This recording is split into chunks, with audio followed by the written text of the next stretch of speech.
All right, let's get it going. It's pretty damn dark. These lights are usually working better, but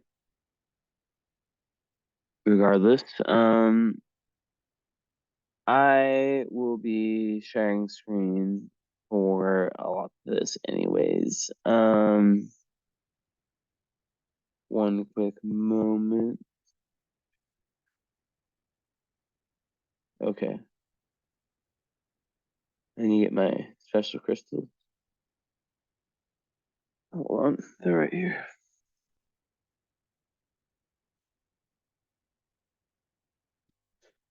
So what's cosmic magic will be revealed?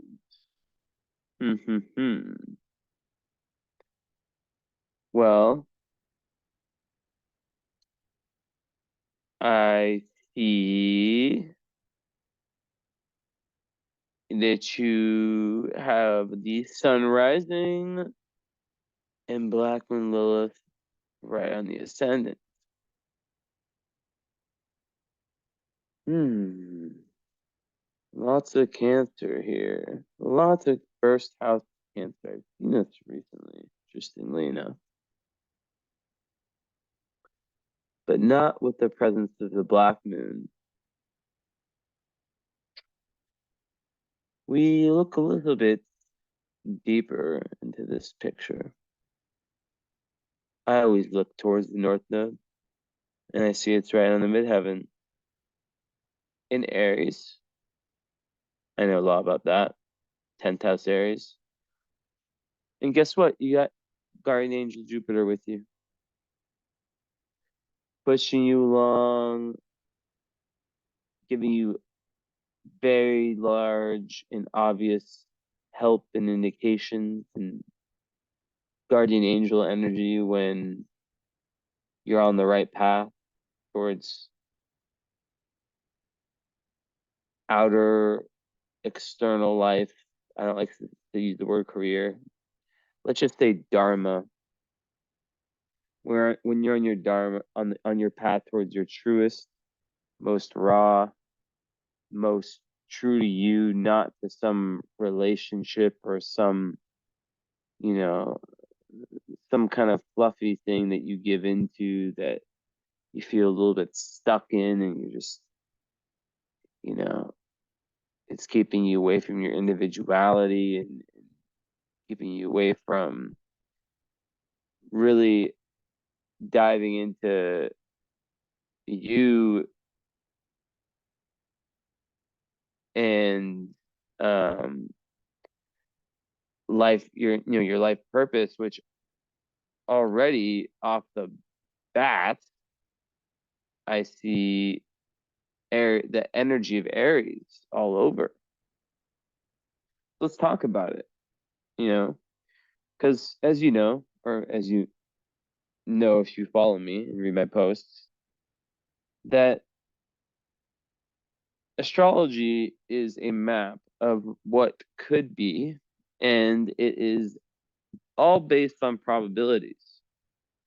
So there's a low, high, medium manifestation of every possibility. That's why some astrology readings you get, and that's why, nearly everyone that gets readings from me, after the reading, they end up not just getting the follow up, they end up getting the follow up combined with the current astrology, which is a live reading, which I give you at a discounted rate. Although I think you only got, yeah, I checked before. I don't know why I say I think sometimes when I actually know. You only got the reading, but Um, I understand that. Sometimes people just want to. I mean, either finances or some people just know their astrology pretty well.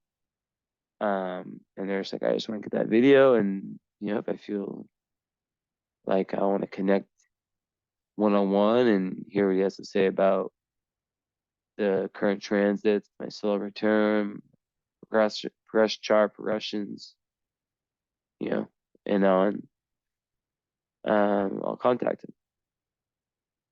But let's talk Aries, right? Because first house is where your sun is, and so many other planets in a sign of Cancer, but it's Aries house, and that's your North Node, which is basically the point of your chart that points to the metaphoric mountain never climbed in past lives or not climbed sufficiently. Really where you're trying to grow. So past life energy I get, someone who is held back, whether it's by family or relationships or relationships. That's not to say that your family of today and your relationships of today have that same flavor, although they could. But someone who's really needs to develop the ability to have strong, firm boundaries, because there hasn't been enough of a dive in past life. I'm not talking about this life. You've had, and the amount of clients I have born in 1987 is astounding. I really think that like it's that point because what? Yeah, because that means you're in your 12th house of your perfection if you're 35. You know, are you 35? Or yeah, if you're 35, you're in your 12th house, which is a very karmic year. Um, so, but I could be off with that. I'm 90, I'm 32. So yeah. Anyways, so you have energy, your moon being in Gemini that really helps out this goal. And there is kind of a split though, because there's this very action oriented part, right? This part of you that really wants to just not have relationships that hold you back, to be very free in whatever you do. But then there's another part that is all about be in touch, be in touch with your authentic self, right? Um, Cancer is really about family. And it's not just the Cancer, I'm seeing other things in the chart. So managing, a split is difficult. I always refer to it as trying to feed two mouths at the same time, two conflicting sides to the existence, persona, you know. And yeah, one of them is really more sensitive and in touch with their emotions, and the other one's a little bit more disconnected and more about experience. And both are very important. Um, when I put them together, I think that it's really your experiences that that it's really that you're meant to manifest this really sensitive Cancer side in more individualistic pursuits. So, really working on boundaries in this lifetime is super important because they've held you, having boundary issues in past lives has held you back from truly manifesting yourself in the highest way possible. Now, what I mean by that is that Libra South Node in the fourth house can be really about other people's needs, like what that other person needs as opposed, and giving in, my voice, giving in to those, even at the expense of their own growth, right? Like the example of the person who is an amazing painter, but and has talent, potential to be, to bear all the fruits of that labor, and they just don't get the chance to because they in a relationship that holds them back, and or they have the role of mother that obviously isn't a a bad thing. I'm not gonna ever say that. I mean, like I'm never gonna say that being a mother is a bad thing, that you're not supposed to be a mother. Um, but it's just really important for you to grow individually in this lifetime because that's been really sidelined a lot in the past. Um, and you have a powerful chart. I'll tell you that for sure. Um, you're one of these fiery cancers, right? You're one of these cancers that I get it. I get a good amount. Excuse my lack of knowing how to speak fucking English today apparently. Um, but I do get a good amount of clients who have this signature that I sense. And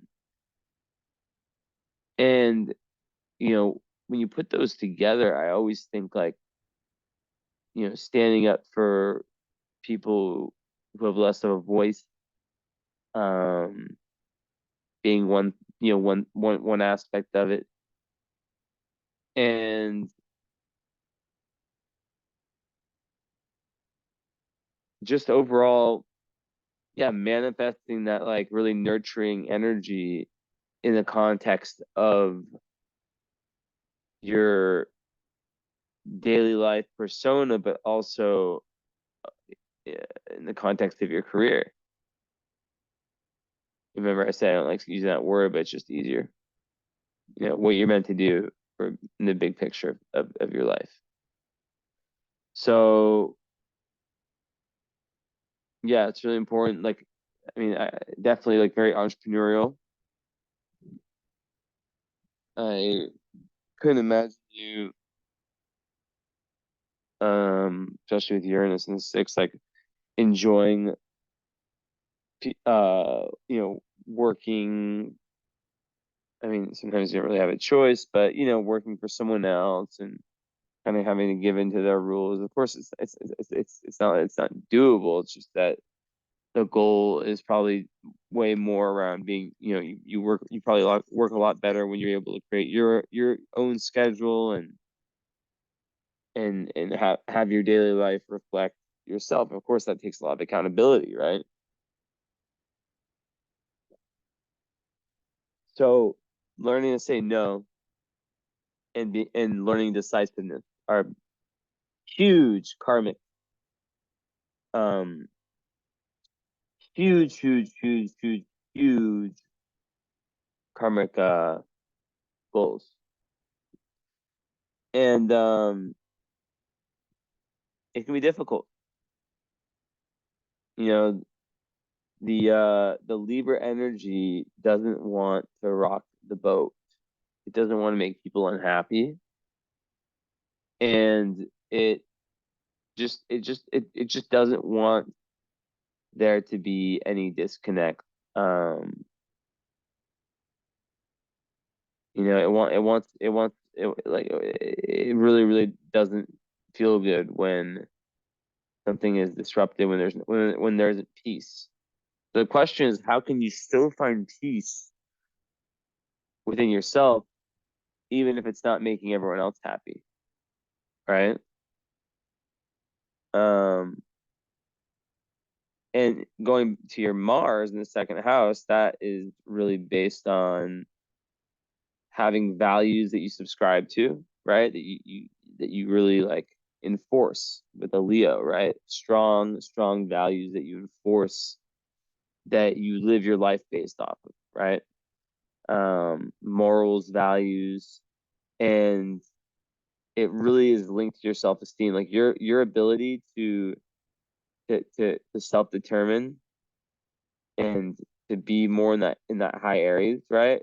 Which is leader, pioneer, you know, someone who isn't a follower, someone who knows when to say no and when to walk away from different relationships.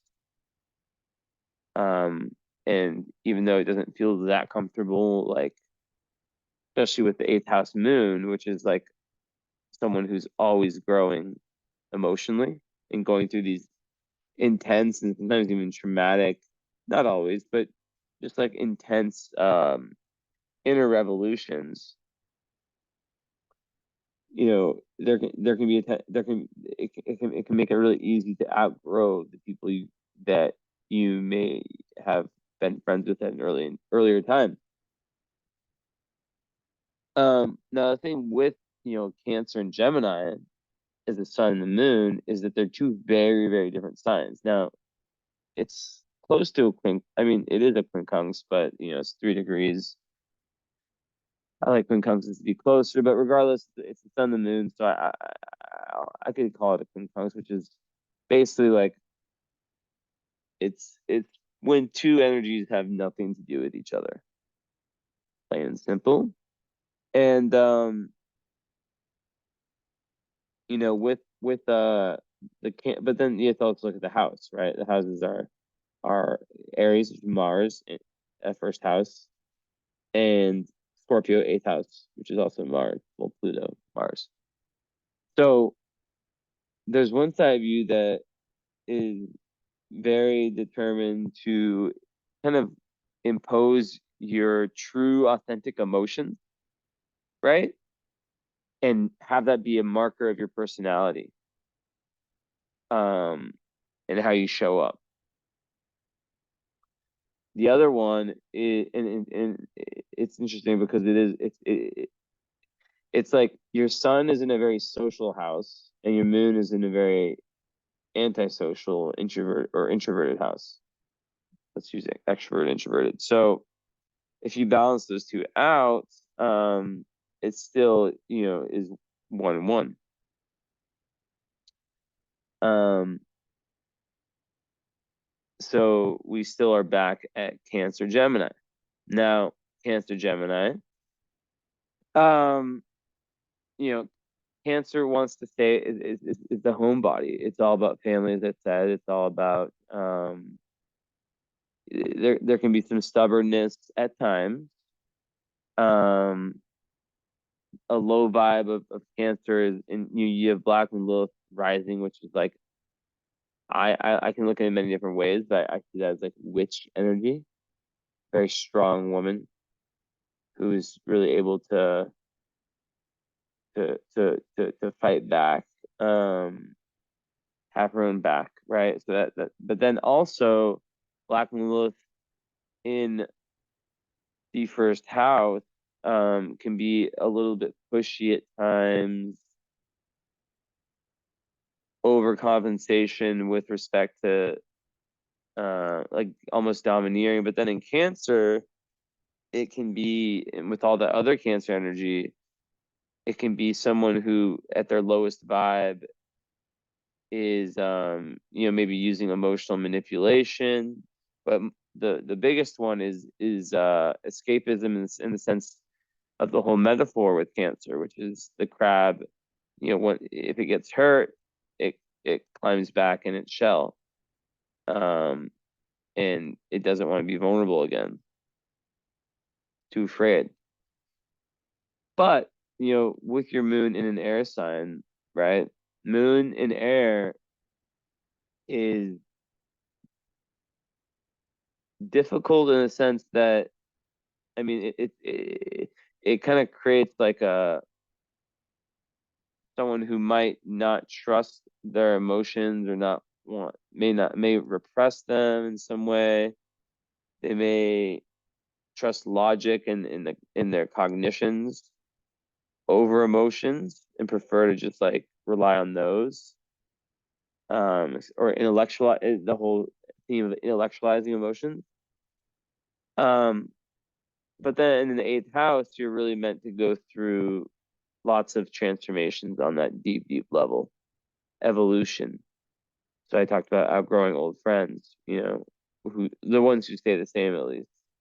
It's, friends, and not just friends, like um friends, but also just like environments, hobbies, ways of being, that kind of stuff. Now the purpose for that is for you Because like, a lot of people, they'll start their life off in kind of that south node energy. So, and we look at your south node square, it's got 3 squares: Neptune, Venus, Mercury. So that's interesting. So already right off the bat, I'm like, okay, well, Mercury is retrograde. So in Placidus, it would be in the 12th. So there's something about the mind, about communication. Could even be like a really intense sibling karma that needs to be resolved. But something around like the mind and a distortion there, right? Something, yeah.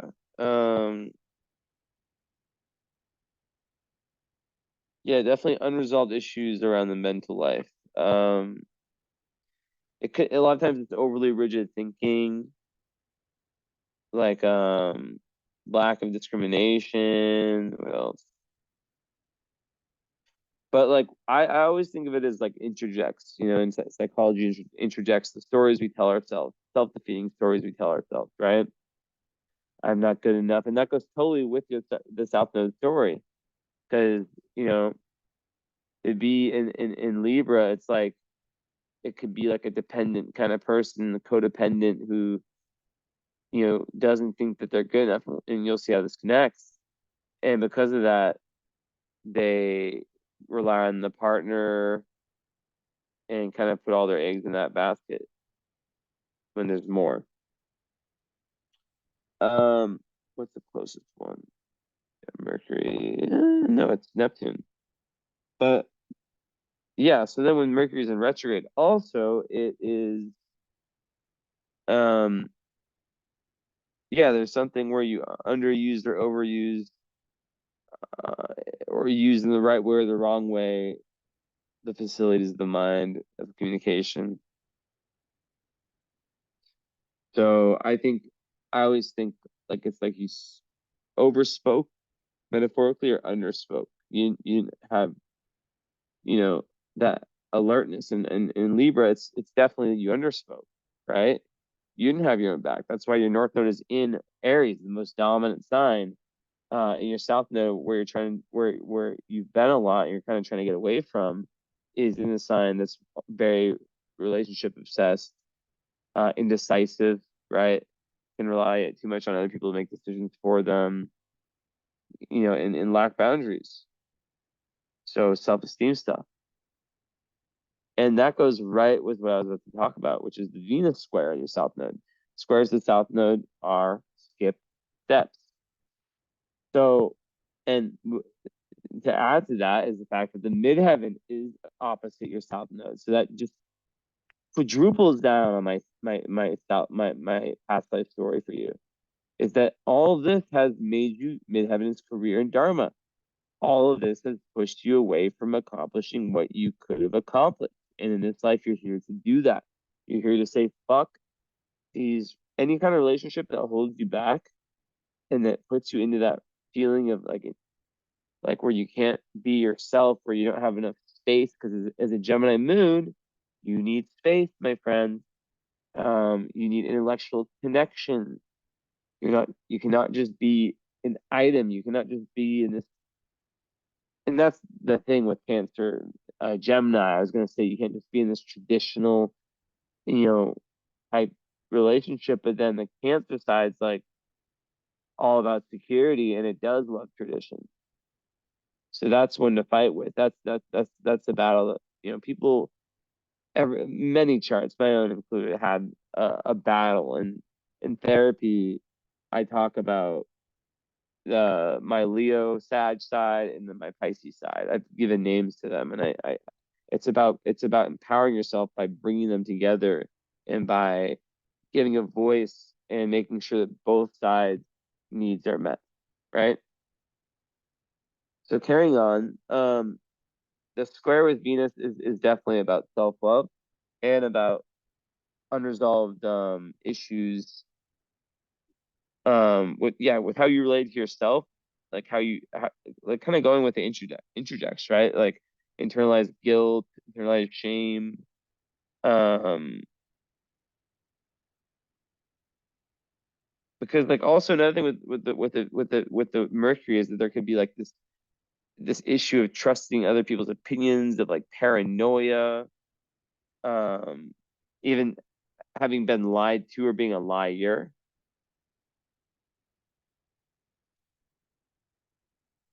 Um, but the way I see it, especially Neptune,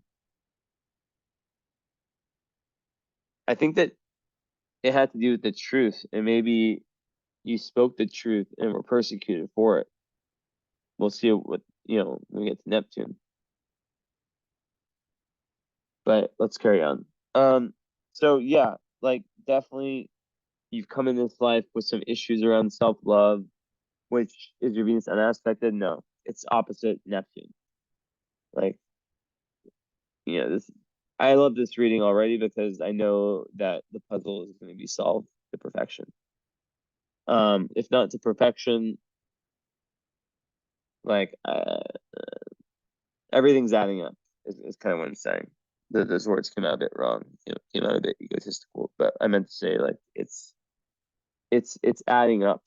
It's really, really that like if it was math, it would be like the numbers are adding up, the puzzles, the pieces are the right size and they're fitting together well. There's no yeah. Anyway, so lacking self-love, lacking value in yourself, which goes with the South Node in Libra, right? Squaring Venus. Um and yeah, there can be in this life like really, really karmic relationships that have like imbalances that you have to handle. There can also be like lots of projection of unresolved issues onto partners in this lifetime. And yeah, like there's this big need, because like there can be this obsession with relationships, especially the South Node in Libra in this life. Um, and this big fear of being alone, which I'm feeling this more and more.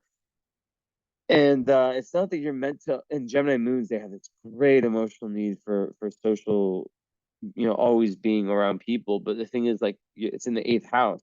So if you're always around other people, you don't have that ability because a lot of that growth, you need isolation, right? So if you don't have isolation, you're not going to get to where you need to get to. And you're also not going to feel fully fulfilled. So it's like finding a balance between like Gemini, which is lighthearted, emotional need for you know for really having fun, for being curious, for going through life in a manner that is intellectually open-minded, curious, moving around, not staying in one place. But then the Cancer part of you is like, I kind of want to stay in one place. But then the Cancer side is like, but we're in the first house. So, let's make moves, but like, let's find a home within ourselves. Ooh, that one felt like a hit. Let's find home within ourselves so we can be versatile and mutable, but also be solid and grounded, which on the topic, there's no earth in the chart. And yeah, there's no earth. So I don't have earth either. So basically, lacking earth results in difficulty with kind of managing the ups and downs in life, but really being the same person, like waking up each day and feeling like I mean, a lot of the people I know who lack earth are some of the most creative, ingenious people I know. Um, but a lot of times they lack stability. And a lot of times they can have mental health issues if unless they have like a routine that really works for them. And with your Uranus and Saturn in the sixth house, that Saturn there is really going to help you out. And the Uranus, I have that too. I have both of those. Is going to kind of make you want to have, and your Uranus falls right on my moon. So that means that through my readings or through my speaking to you, you get that, like, there's downloads. There's like a whole download that's interesting, like a whole download relationship between us. I mean, that's the first like conjunction, and the fact that your rising and sun are trying my Mercury and sun, which is so good for an astrology reading to have a big Mercury connection, and that your Mercury is in water too. It's good. You'll understand me. Um, but yeah, as I was saying, carry on. Yeah, you have to really look out for projection, um, and how you might like yeah, like I said, transfer unresolved issues onto partners and even friends, and kind of co-opting them into playing roles in your life that are projections of past life, how do I even say this, of past life relationships or unresolved issues from past life. Um, yeah. Also, it's a trauma marker, potentially, where there could be lots of anxiety, where you might have lots of issues relating to your own needs because of like a life-threatening situation. Um, but really, yeah, it's where you really it really this is huge. It's really important for you as a North Node Aries to learn to be alone in this lifetime, to not need relationship, to be able to just, yeah, be in.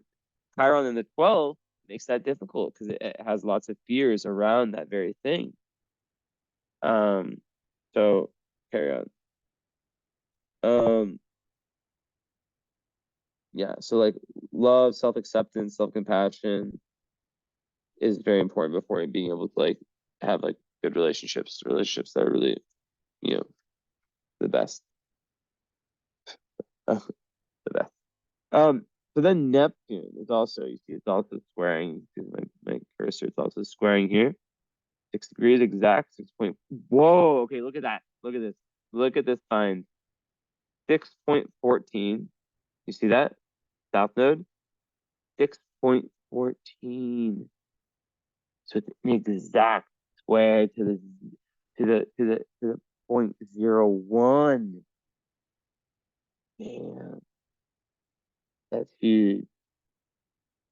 That is about unresolved issues pertaining to the subtle parts of what it's basically like the subtle parts of like unresolved issues to like this, like kind of like choose your words. So like meaning, right? To ultimate meaning. Also, like Neptune is like about your dreams and your ideals. So it's like maybe like there's like a lover is an example, right? That just shut you down, or a family that just shut you down from your imagination, your intuition, your ideals. Maybe you had different ideas as them. Like, I'll give you this, just came to me out of nowhere. Fuck.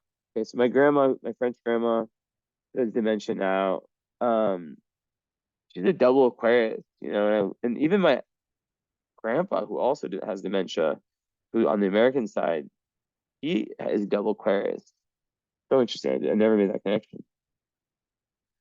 And I never really knew this, but I always thought like, damn, if they're double Aquarius, like, and they're both very not like that, you know? Um, so like Sun and Moon in Aquarius, right? The sign that just does, like, does what it does, doesn't give a it's not going to follow anything. And I believe that something happened early on with both of them that pushed them away from this kind of idealistic thinking. Even I remember my grandpa telling me once when I was kind of telling him about this like book I read about, it's called Confessions of an Economic Hitman, and it was written by an ex-CIA operative, where he basically like told some things that are now like public information about horrible things the U.S. did in countries like Nicaragua, and I forget exactly what countries, but just to fuck up their economy and monopolize different industries and make those countries very, very poor. And so they had to rely on the US.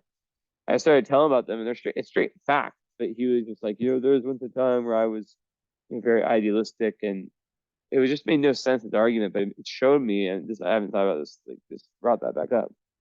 I actually had a weird sensation in my heart when I said that. That was weird. Get my grounding rock and feel into what that was. Because a lot of times it was like into it, like there's something to those. 1 second. Let me sit for a second. Meditate.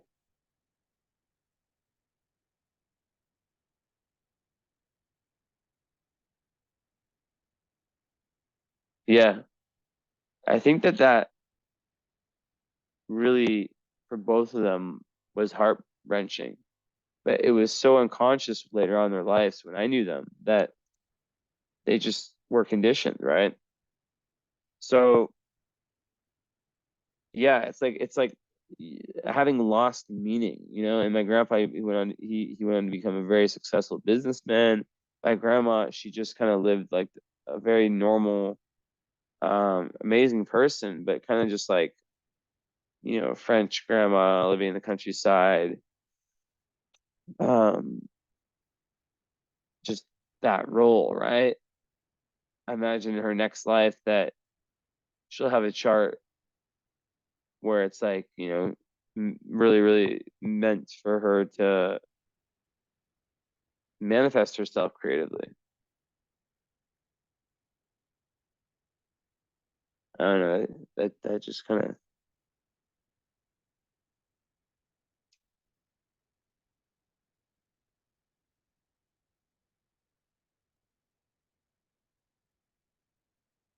yeah, it's just crazy to think about like how much potential everyone has and how I don't know. I'm just like random shit's coming to me right now that has nothing. Like, just like how lucky so many of us are. Like my dad told me the other day that they wanted to put me on Adderall when I was like fucking 9 or 8 or some shit. And thank God I have the parents I do. And they're like, hell no, you know? Like I told him I was like that maybe saved my life. Like I wouldn't have what I have now. They tried to medicate me, because I couldn't fucking do jumping jacks or like write a three in the right way. Like what the fuck? But like it just shows, like an example of that. So yeah, loss of meaning and lots of disillusionment, despair, and that kind of leads to that loss of life force and will and very like yeah, dissociation. Like a lot of times also Neptune is your dreams, so it's like it could also very much be that you were an artist, right? Um, of some sort, and you had like a unresolved dream, unrealized dream, right? Um, and now in this life, it's like it's about time to fulfill it, you know, or at least explore what that might be, and that's what Aries is all about, right? And because your moon's in the eighth house, right? The house of death, rebirth, transformation, the house of occult, esoteric, the house of Scorpio, going deeper. That you're meant to be like, you see how this is all fucking piecing together, like in your part of fortune's on your moon. So you're meant to express high Gemini, which is about the journalist that's not scattered, that's not gossiping, that's not. It's curious, and but really, really about depth. So you're really like trying astrology, you're trying this, you're trying that, but you're not going so scattered to where you don't take enough. Like you don't dip your feet enough in, let's say, astrology, enough in, say, psychology or whatever, or I always struggle to think of examples, right? The things that you think can lead you to the deepest awareness of yourself. It's really like go for it energy, like go for it, just fucking move past that. Of course, with Pluto, I love these charts, and by I mean these charts, I mean the charts that just like I could almost like predict what was coming next. Pluto in the fifth house, like that's just the person who's really, really here. Yeah, they're held back in past lives. They're here to create. They're here to find themselves authentically. 1,000%. 1,000%. Big creative purpose. Back to Neptune though, because it's so important. I want to explore everything that I think this could possibly be. Um,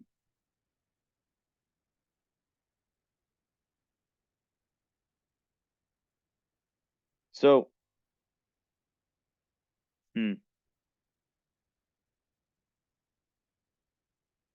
I want to look at Neptune and about and at the ruler of the node, which is Venus. Oh my God. Holy shit.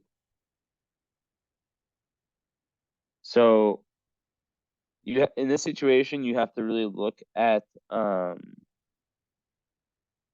so the nodal, like basically the ruler of the south node, and then Neptune, um and any aspects Neptune's making, and look at what the aspect that Neptune's making. It's opposing your Venus, which is also, you know, so this is a huge one. It's crazy because the Venus is also opposing the south node, so it's like I have to get into that one. Um, that's like really, self deception and love. Um, yeah, like kind of the rose colored glasses, rose tinted glasses. Issues around knowing who you truly are, and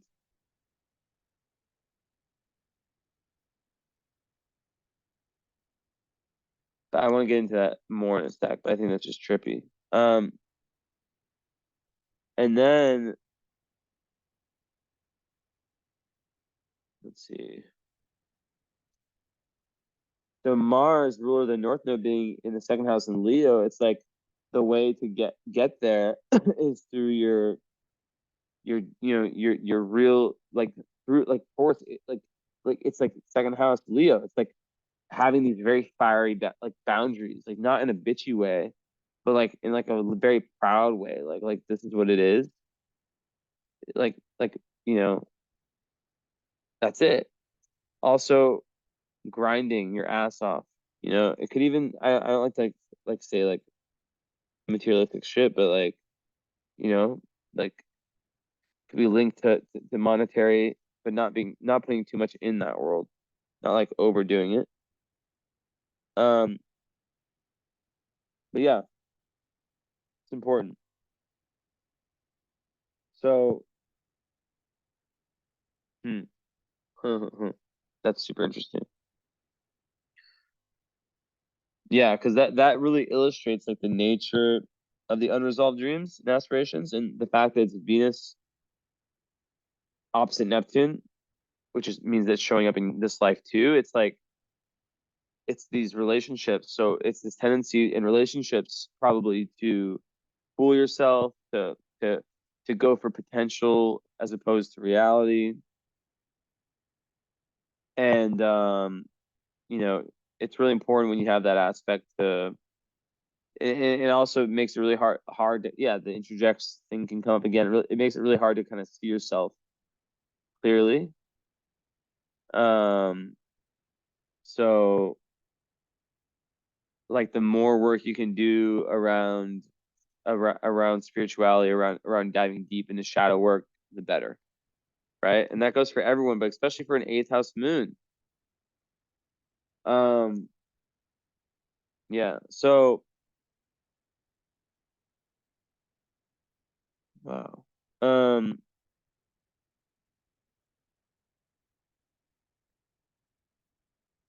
hmm.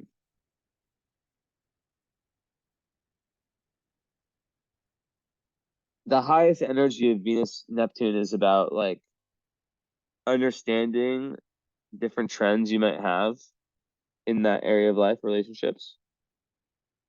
Um, it's about self-love, obviously. That's where Venus starts. Now, Yeah, it's about self-love, but this is and seeing yourself clearly. And this is an issue that has plagued you and that's held you back because you couldn't see yourself clearly and you couldn't love yourself. You you went you went you allowed yourself to kind of like be in relationships that held you back, right? I'm just telling you how it is, right? Because um I think if you're hearing this right now and you're like, wow, that's like, I'm so not like I can feel that. I can feel how I could be like that, but like I've really grown a lot away from that. I feel like you're gonna be very proud of yourself and there'll be a lot of validation. But still, it's tough. It's definitely tough. Venus, Neptune. So also,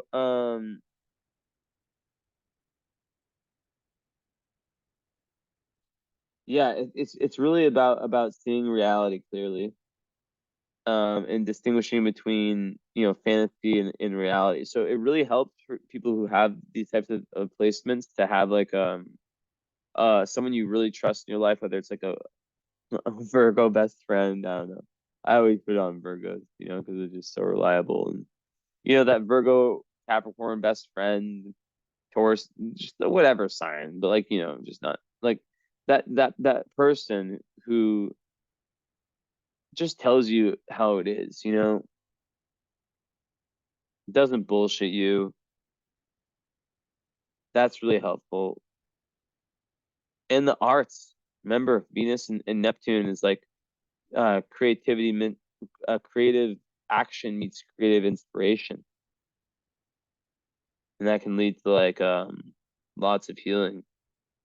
And a South Node in Libra means that you're naturally gifted in that area, most likely. Um, and I would definitely say so because like I'm really bringing art here because Neptune, yeah, either like high spirituality and the fact that Neptune's in the seventh house of relationships makes this even more clear to me that it was relationships that really, really plagued you. And you do really need to learn how to be alone and how to be independent in this lifetime, before you can really step into, and you're probably like married in a really great relationship now, but remember, I'm saying this like in the same way. I don't know anything about what you look like. I've never looked at your profile. I've never like I don't know anything about you. I do that on purpose. Everyone, every person I know I'm reading for. No, yeah, it's just so important, so important to take action. But cancers are good at boundaries. I mean, like cancer's like the water sign that I mean, like they it's not Pisces, let's just say, right? It's able to like, yeah, it really wants to look out for the underdog. It's super compassionate, super empathetic, super intuitive, all those good things. It can be really shy also. And that's another thing with that Black Widow is that there could be a, but then no, no. You've got the gift of gab. You've got Mercury and Venus together, even though Mercury is retrograde, which is a big sign of like a very right-brained person who might be shy, and whereas Chiron is a Gemini. I was gonna fucking say it. It always is. I literally wrote this. If you want to check, go look at my post yesterday. And I literally gave this as an example. I said something about like Mercury in retrograde. Um, I think I said square the South Node with Chiron in Mercury. I swear I said that as like a random example, and maybe maybe I didn't say the node part, but I definitely said the other two. Mika, stop. Mika, if you're gonna sit here, sit right here. Come here, Mika. Sorry, cat biz. Mika, come here. I'm working. And lap. Okay, fine. Fine, Mika. Here. Mika, lap. And I know you want to kiss me. It's very sweet. One kiss. Okay, nice. Good girl. Okay. But sit, Mika, because I need to work. Daddy's working. This is how you get your cat bowls and all your toys, and you get to have different, beds to sleep in, and good food. So respect this, Mika, okay? Add to it. Make my heart, which started feeling a little bit weird, feel better with your purrs, please, Mika. Thank you. Okay. She speaks Romanian more than English, but she speaks English really well. The other two are more Romanian, but Mika grew up around me, so she's English.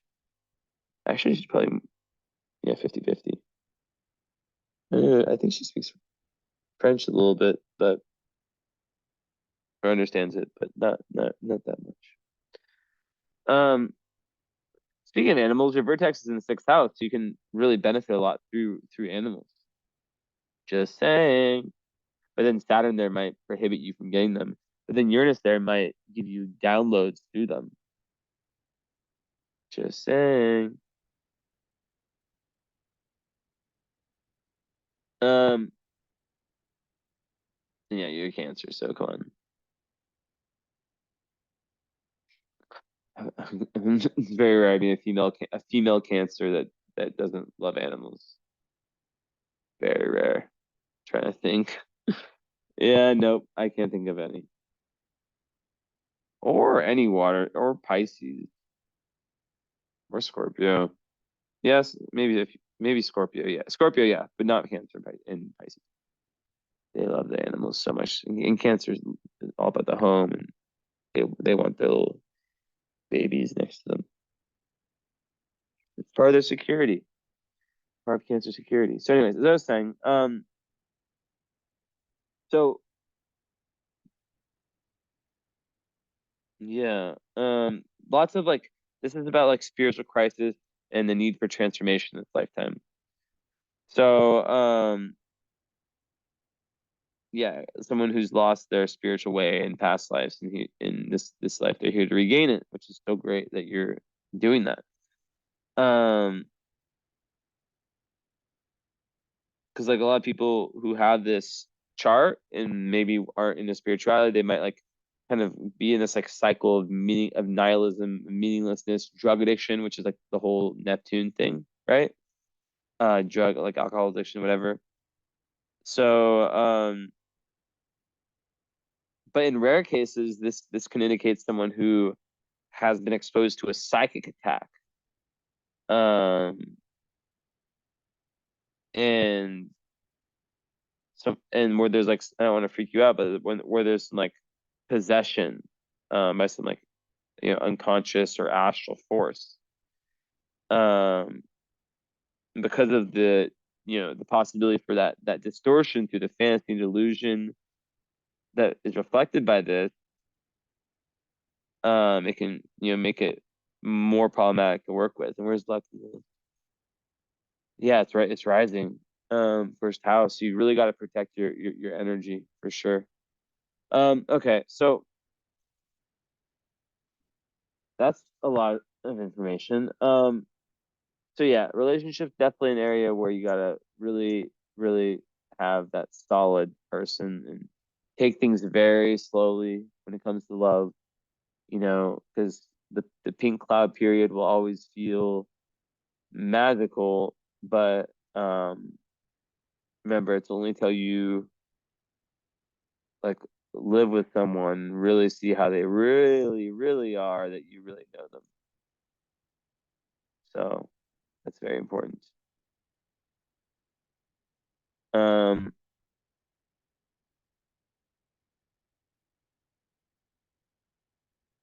and there can be this cloudiness, this just this like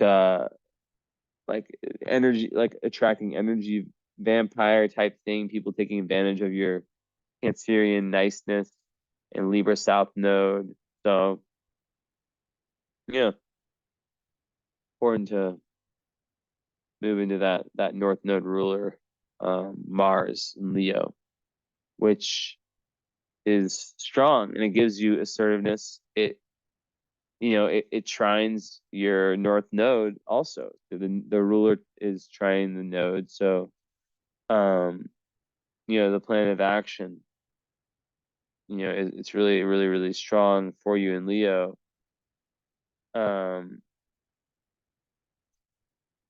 Now, of course, you have to watch out for stubbornness. Um, and when someone gets a reading from me, it's like I kind of assume that they're pretty open-minded, or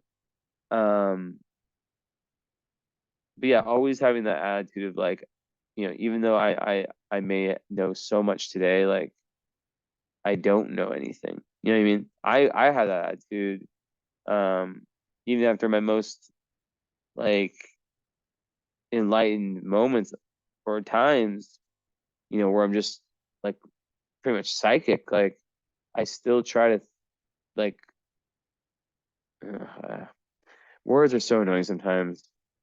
But I know you with your Mercury retrograde, you get that. Like for me as a Mercury in Pisces, it's more about the essence than like the accuracy. So yeah, when I say psychic, I'm not saying I'm a psychic. I'm saying like, in high intuition, like in downloads and stuff like that. Um, but I do have psychic moments for sure. More and more lately, actually, to be honest with you. Why am I like feeling like I have to defend myself so much? I don't know, I just had some weird experiences lately with, actually it's only been like two clients, but yeah. Um, but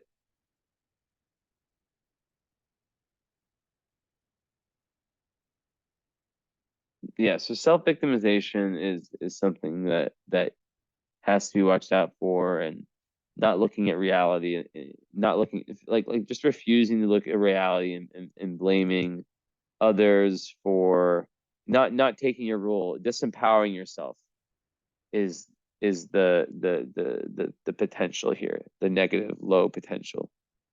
So just knowing about that can be very, very powerful.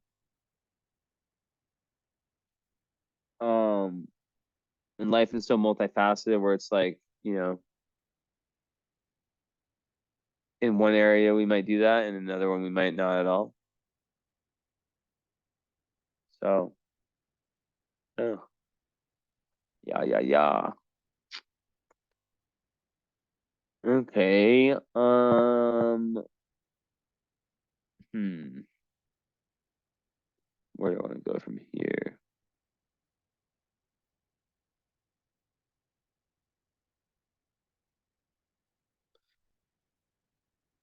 Um,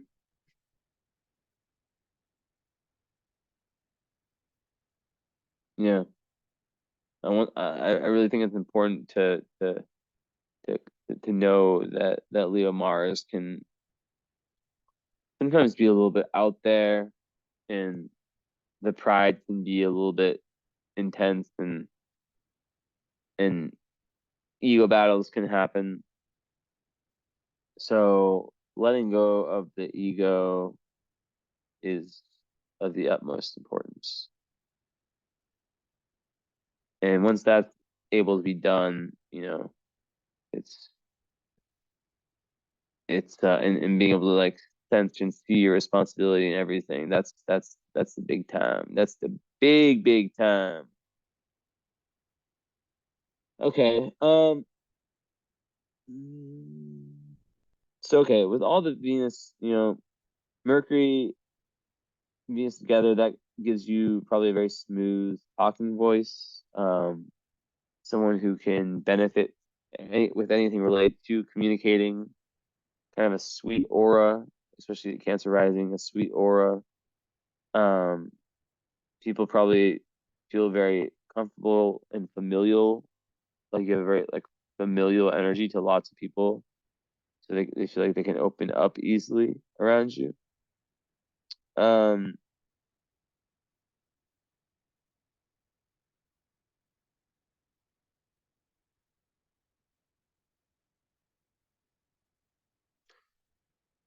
there is a tendency to go a little bit over the top with all this first house energy. Because like you are meant to be selfish in this lifetime, not selfish in a way that's hurting other people, but you're meant to like make decisions that are for you and for your growth. Um, but sometimes people can kind of like,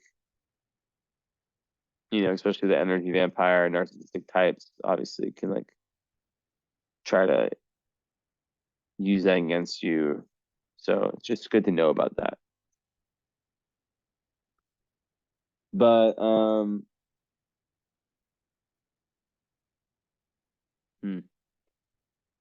Yeah, I mean like Venus in Cancer like likes the, love language is about, closeness, emotion, romance. What just happened?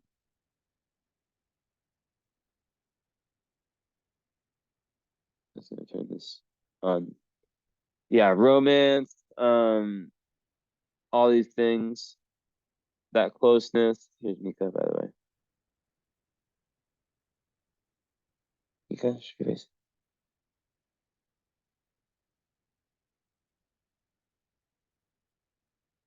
Okay. Um, where'd the chart go? Disappeared.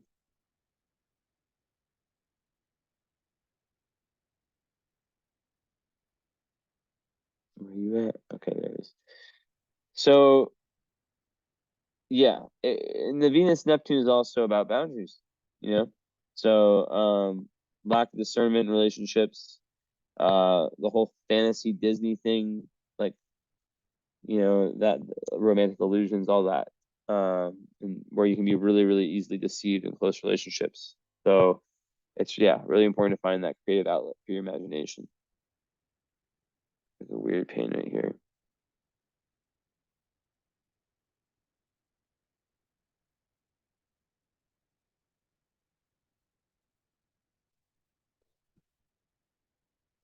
Where am I? Because not really helping. Here, one sec. This here.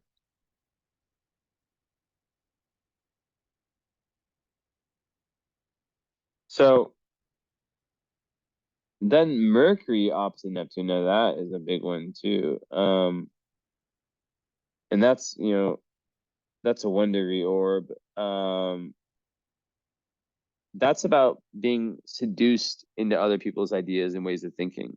And as a Mercury, so this is the thing I was going to talk about that I didn't talk about, the Chiron in Gemini. Um, because Mercury retrograde people tend to have like a different learning style. They might like not do good on standardized tests because they're still right brain. They should have been put in like an artistic type of school. They can internalize the fact that like they're not intelligent or that their way of thinking is wrong, you know? And with this, it can make one, yeah, like I said, seduced into believing other people's ideas and realities, and make one really confused, in terms of their own thinking.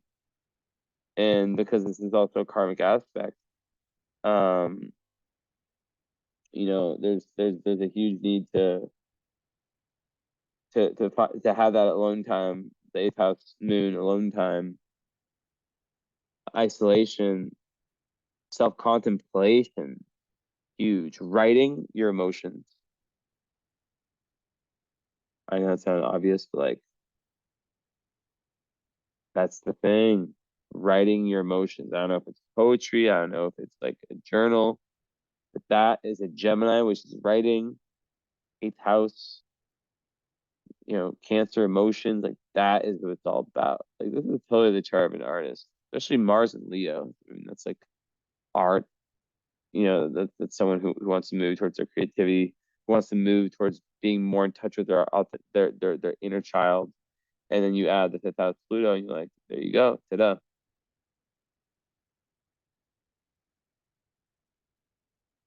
Um,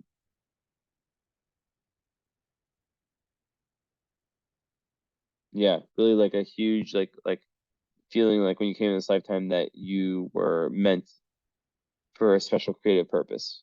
Um, but you have to watch out for like a potential like obsessive need for attention, and that could also be like a first house sun thing. But like the first house sun and all that energy of the first house just gives you this like massive aura and presence, but then it's in such a chill like way, right? So it's like in a very trusting Cancerian sign. So it doesn't really like intimidate people so much as it would in most other signs. Um, yeah, definitely witch energy, Sun, Black Lilith. A woman who can't be pushed around for sure, for sure, for sure. Now, so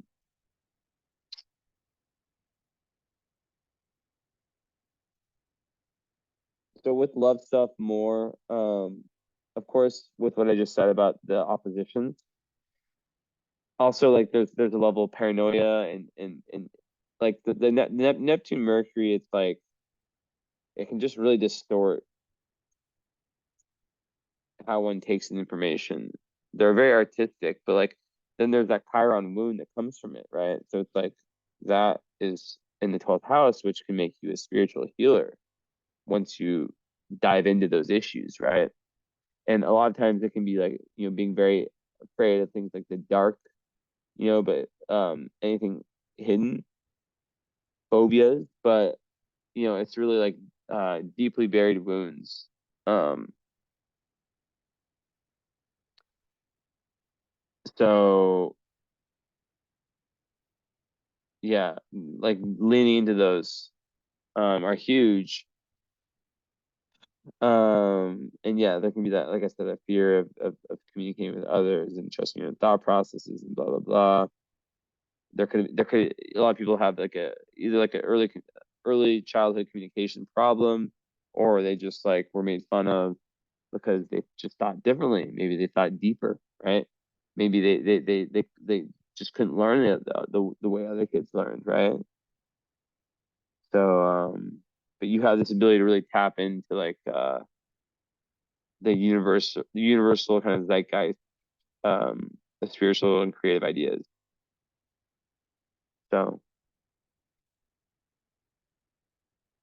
and it's conjunct Vesta, so it's like that could, be your work, a spiritual healer of some sort. You're very committed to spiritual values, following like the spiritual way of life, and yeah, and then in Gemini, Vesta in Gemini, it's like how networking, yo, I can't believe this is the point where I message you and I tell you that I said your moon was in Gemini from the start. Good thing that I didn't really go too far into it, and it's in Aquarius, and I can actually like, um, it is a lot of the same stuff that I can kind of correct. Let me find you though.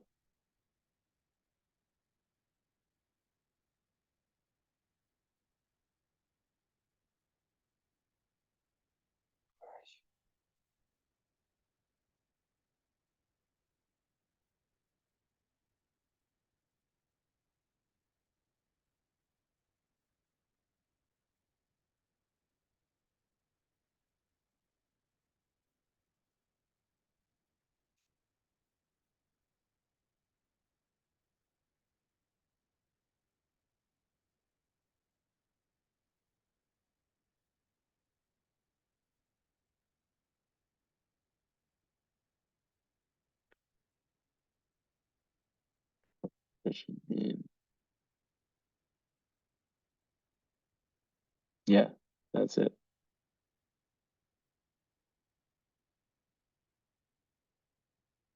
Not looking at photo.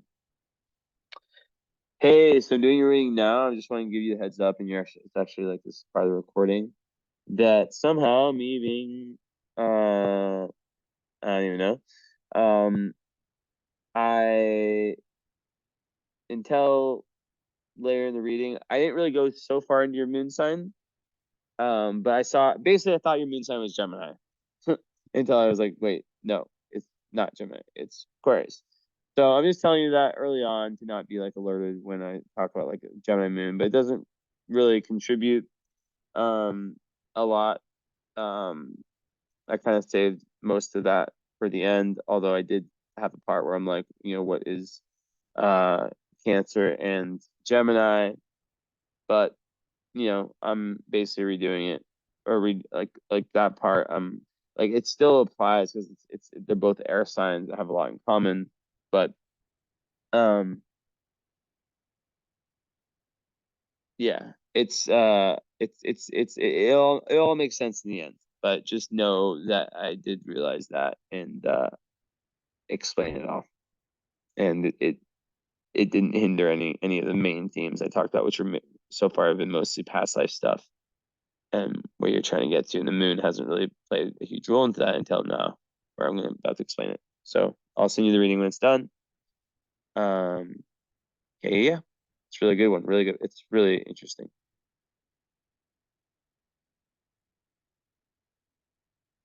Okay. So, anyways, so okay, so yeah. Well, okay. Well, Aquarius moon, eighth house. It's similar. I mean, we have an air moon still, so it's like the detachment from the emotions, but also like caring a bunch about the humanitarianism, and it's also curious. It also wants to know lots of things. Not and but like in terms of the low vibe, it's less of like the part about like about Gemini low vibe, which is like the gossiping stuff, which I barely went into. Um, the high vibe of Moon Aquarius is just not just humanitarianism and really being there for the collective. So it's actually a better signature than the Gemini Moon would have been for you. Um, and yeah, there's a huge need for freedom. So with relationships, right? You need, yeah, all the Gemini stuff still applies, like the intellectual connection. But there needs to be a level of freedom, a level of emotionally, and this actually probably contributes to that Chiron. Like you've always wanted to do things differently. You've always kind of had emotional needs that were really, really based on your own true needs. Um, and it goes deeper. And Aquarius is a deeper sign than Gemini, so there's less of that resistance, right? The Gemini in eighth house is a lot like further away than the Gemini in Aquarius or the eighth house in Aquarius, right? So yeah, but the thing with air moons in general is that they sometimes have this on-off switch metaphorically with emotions. So it's like really important to lean into the Cancer side and feel the emotions. But you know, Aquarius is actually very, it's quite good with boundaries. Aquarius moon, while Gemini isn't. So it's actually a lot better. Um, and in love, yeah, definitely unconventional type of love that gives you lots of freedom to express yourself and that doesn't like that's that rock you can constantly rely on, right? That's not going to lead you astray. You can always kind of know will be that same person day after day. Um, I like the lighting. It's so like um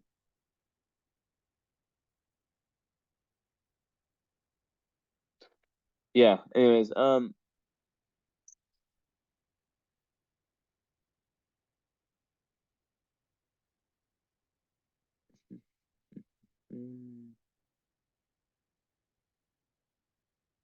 yeah, and that shows with like Juno in Pisces. Juno is like the asteroid that rules your dream, like like I just look at it as like who you'd want to marry.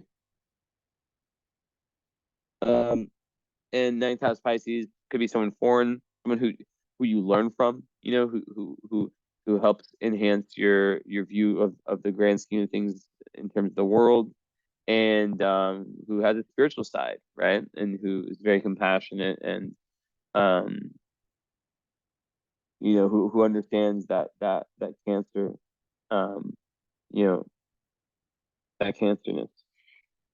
Um, Pisces and Cancer go really well together, twin sign. But definitely someone who can get down to your level of compassion, emotion. Um, but then who can also give you tons of freedom and who doesn't push you away from. So hopefully someone who's on their own version of a spiritual journey and doesn't push you away from yours. And yeah, like definitely very gifted in esoteric and the occult. Potential for channeling that like doing that kind of thing, like just really picking up on like energies. Just it's a muscle that you have to work on, right?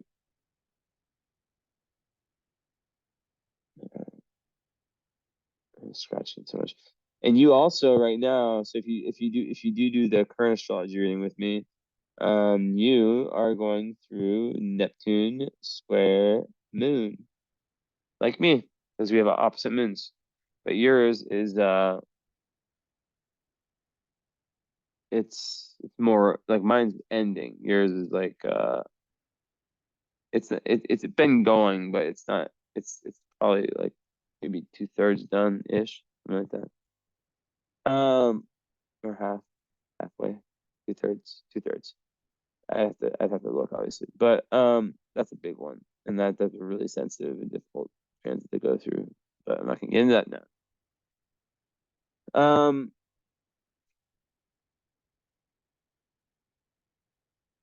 Yeah. So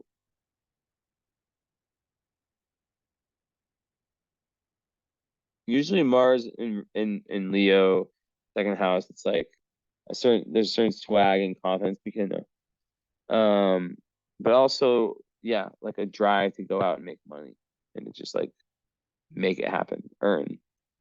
In the sixth house, Saturn, despite not having any of that earth, that balancing, that grounding power, it does help with that. And it does give you some level of organization. Now, Ceres inside, that is like you feel nurtured with your Ceres on the moon also. You feel nurtured by people by well, first of all, by being someone who can teach other people, right? And then also, wait, yo, what is wrong with me? Why do I keep thinking? I think it's because the colors are so similar between. No, you don't have that fucking transit. What the fuck, Jesse? Mika, stop. Go away. You're distracting me. Bad, Mika. After the reading, Mika. Okay? I already made two mistakes. No, you don't have. The transit for you is not. It's nothing. There's no Neptune influence. Um, if that energy felt real, that could be something else. A lot of times, there are synchronicities when stuff like that comes out. So who knows? Maybe your progressed moon has a square with Neptune or opposition Neptune. You never know. But yeah, no, that's not happening for you right now. You're lucky. Um, so, but you do have that energy, kind of not the exact energy, but that potential confusing energy, natively, of course, as I said. But yeah, series like you like to feel nurtured by people who help you like grow, traveling, learning about different philosophies, all that kind of stuff. But then also you like to kind of and who teach you, and then you also like feel nurtured by teaching and also by being of service to humanity and having a solid routine that keeps you balanced, right? Vesta and Scorpio, that's like a very open third eye. Conjunct Pluto, even more so. And not Vesta, I meant Pallas. And yeah, that is just a deep probing intuition, and really someone who likes to get to the bottom of things, researcher, a detective, a psychologist, whatever you want to call it. And very creative. Yeah, there's artistic energy too. Oh yeah. Okay.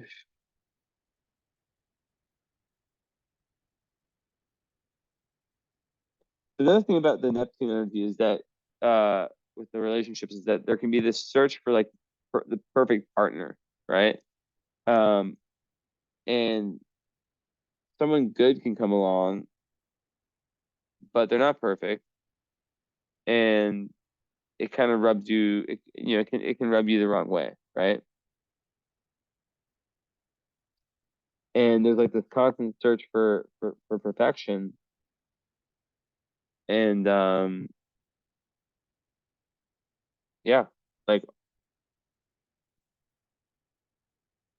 it's one of those things. So some people with that, they just like bounce from relationship to relationship, and they're never satisfied. That's because there's not enough compromise, and there's not enough understanding of like, no human is possibly perfect. Impossible. Yeah, with the Aquarius versus Cancer, kind of bring it back to what I was saying before with Gemini versus Cancer, but it's really Aquarius versus Cancer. Yeah, they are very different energies. But like I said, the fact that one is an active sign that's in a one's an extroverted sign and in an introverted house, and then one vice versa, that it balances itself out. And you definitely want to like have like really really deep friends that like you can bond with on like a very like shared values and kind of humanitarian, like just people who you can like really really really dive deep with. It's very important for you. Um, what else? What else? What else? What else?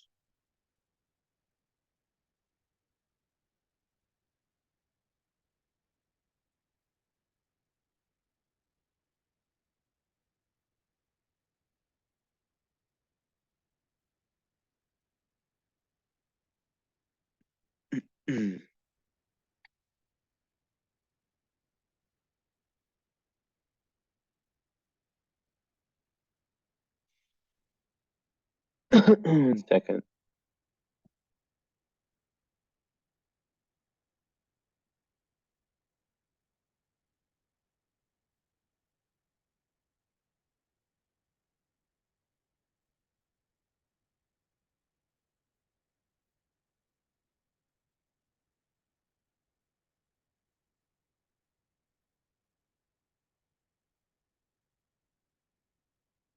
Okay.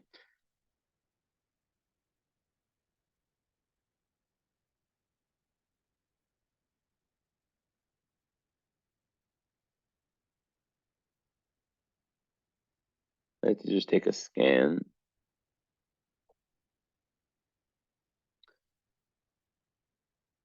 Yeah, the nice moon, sextile Uranus. I mean, you already have an Aquarius moon, so yeah, like it's the emotional need to be different, to have freedom, to have friends that you can be your true self around, to to be humanitarian, to help the world out, to help the collective out. Like I said, it can be a bit detached on like a interpersonal level, but on like a, a grand collective level, really really care about causes. You could be like a huge pioneer for causes you really really believe in. A real leader. First house suns are it's a very great omen for a leader. And if you're like in business or in something like that, you should be like the head of an organization who has like the Aquarius moon. One of the cool things about that is like you're not emotionally led with your decisions, but then with the Cancer sun, you can see, like you have this like third eye open. Like I said, so you'd be great at that kind of thing. And then your North Node Aries, we always to go back to, is trying to tell you to take charge and to like put more focus into your career, into your outer life. Okay, so okay. And like even with like Black Moon Lilith, like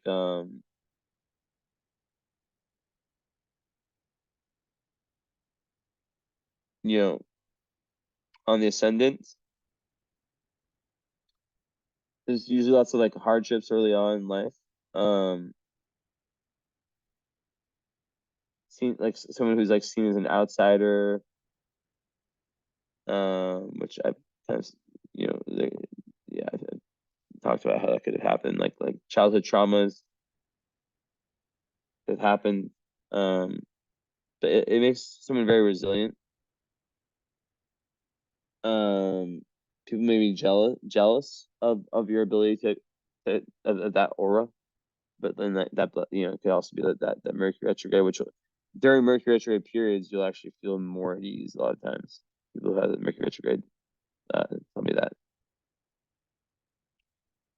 And also people can like really like have really strong reactions to you. And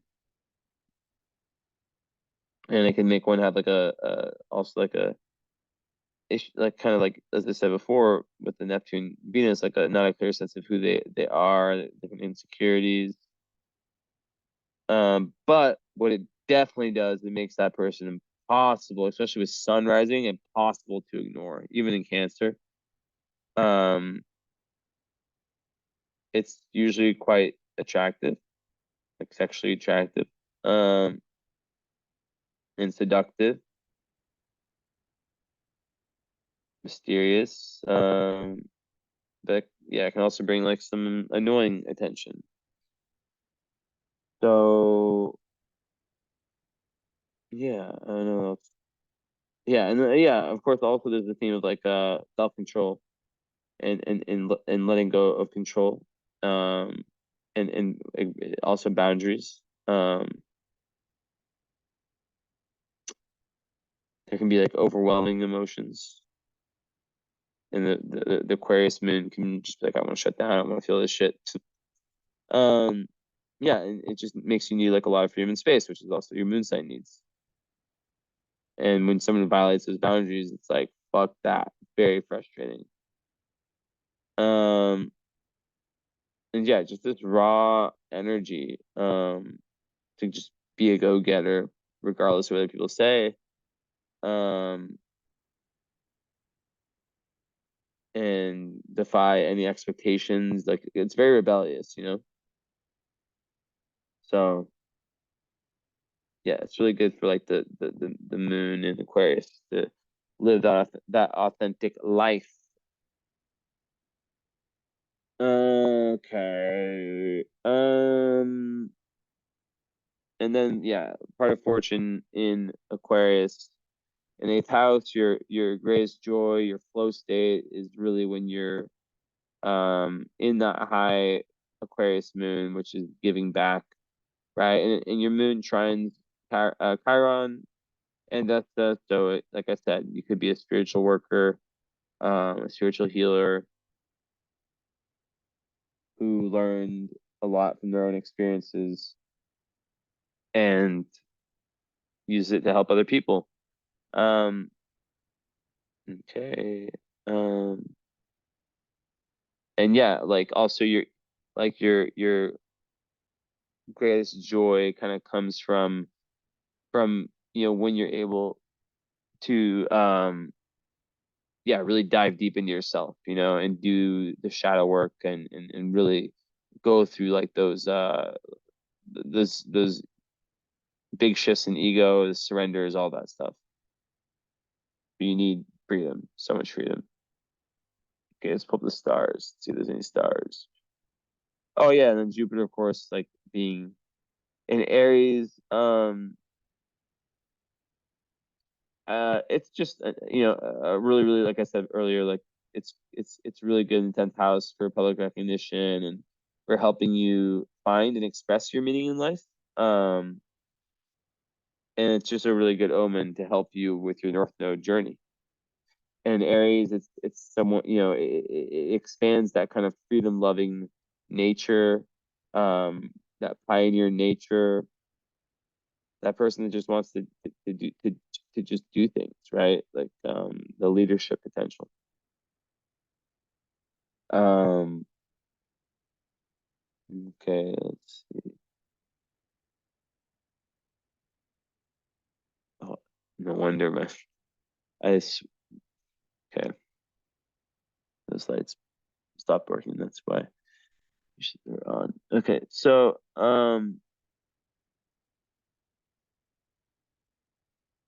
I have to stare at my computer because it's like so Venus is conjunct karma.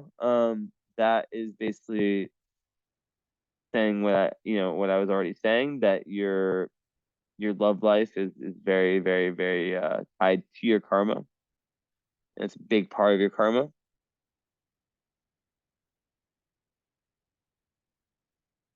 What's this one?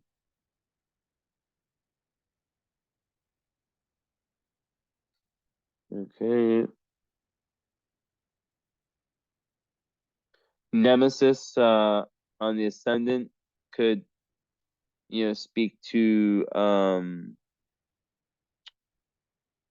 speak to oh, the lighting is really bad. I'm gonna go I know late. Uh, it just would be like this one. I need to change the light bulb. Um, what was it you're saying? Oh yeah, Nemesis. Yeah, it's a tough one. It's definitely like about enemies. So enemies can play a big role, in your life, or on your ascendant. It could be like you can be your. I look at it as like you know, self. What's it called? Where you're your own worst enemy, essentially. So yeah. Um.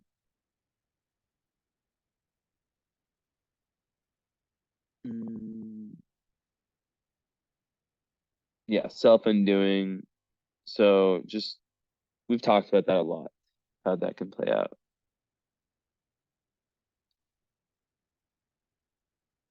And then the fact that Black and Lilith is there too, it's just like there's that big potential. So it's like really important to be high vibe Cancer, not low vibe Cancer.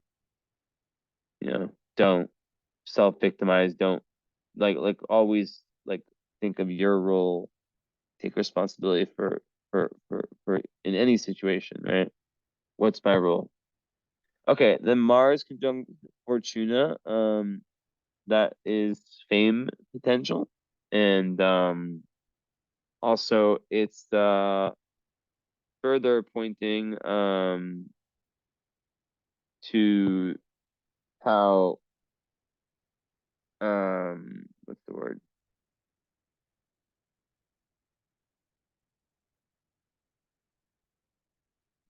Just how fate can play out in your overall life. Again, is playing a huge part in your life.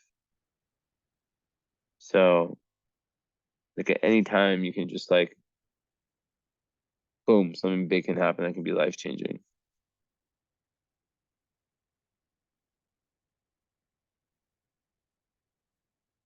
So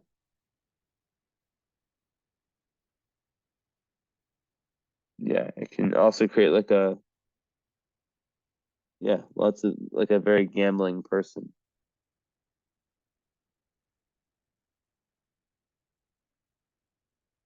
Let's see what else.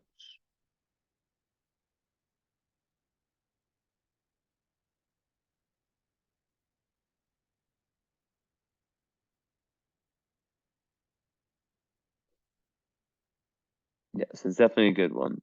The Fortuna. Um,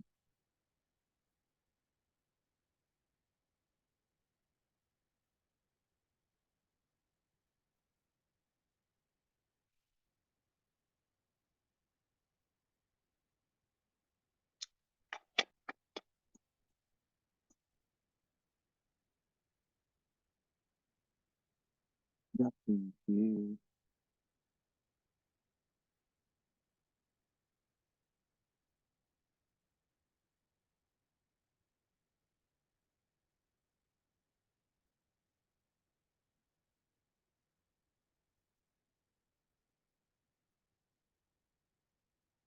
Hmm.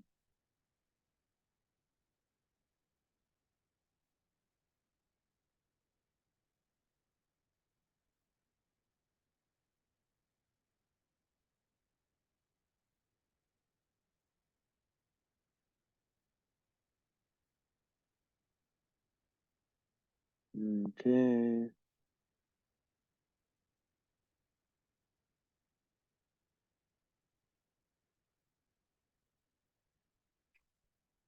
Hmm.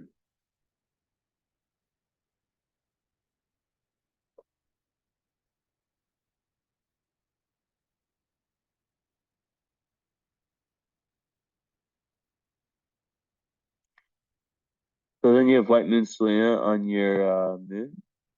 Um, so that's like spiritual protection. Very good. Um, it's interesting you have Black Moon Lilith, it's opposite on your ascendant and Selena on your moon. Um,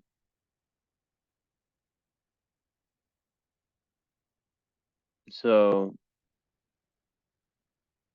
yeah, when you're diving deep into yourself, like spiritually and taking those risks, like you have lots of spiritual protection in the realms of exploring the esoteric and all that. And it gives like a very strong intuition. You just know the right answers, the right directions, right moves to make in that area. In love, it's a different story, but of course, with the loved ones, it can also be turned into everything is meant to be turned into a positive, right? So with Neptune Venus, like it's the highest when it integrates, it's about like the highest level of romantic um possibility between two people.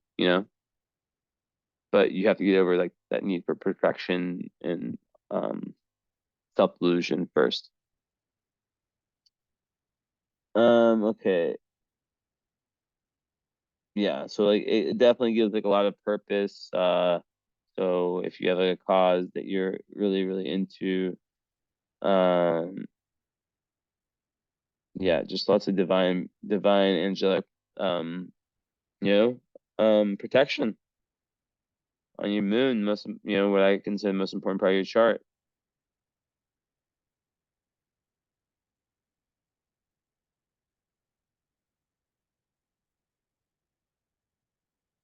Mm.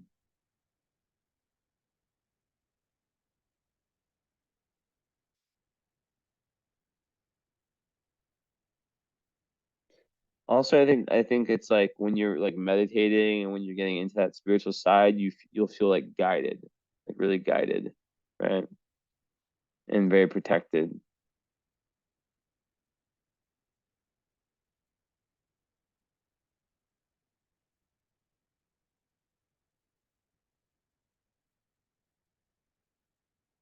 What else? Hey, Mika.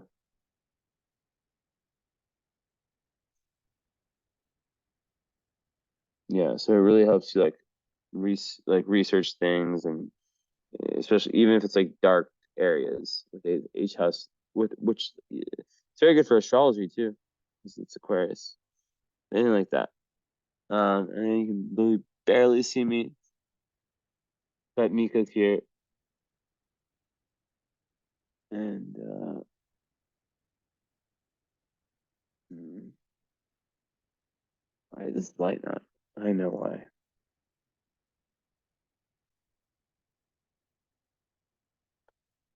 There's one setting where you see.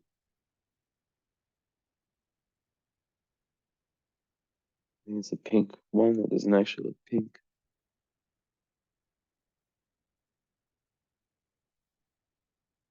There's one.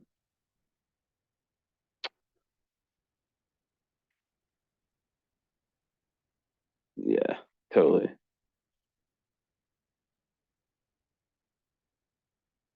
Oh shit. Somehow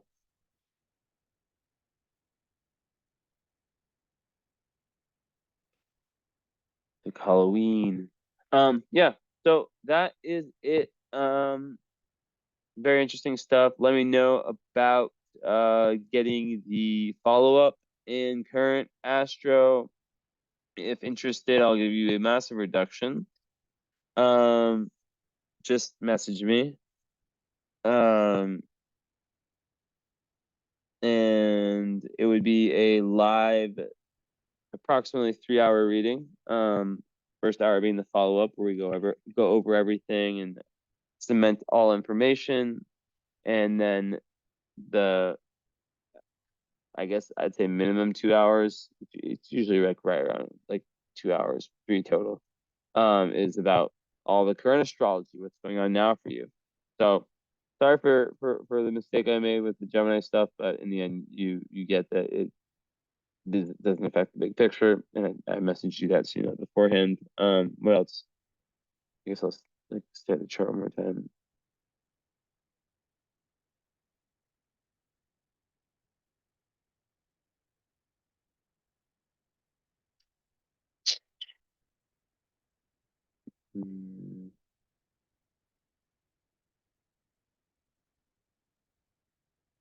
Yeah, just like remember everything I said about the past life stuff. That's the most important stuff.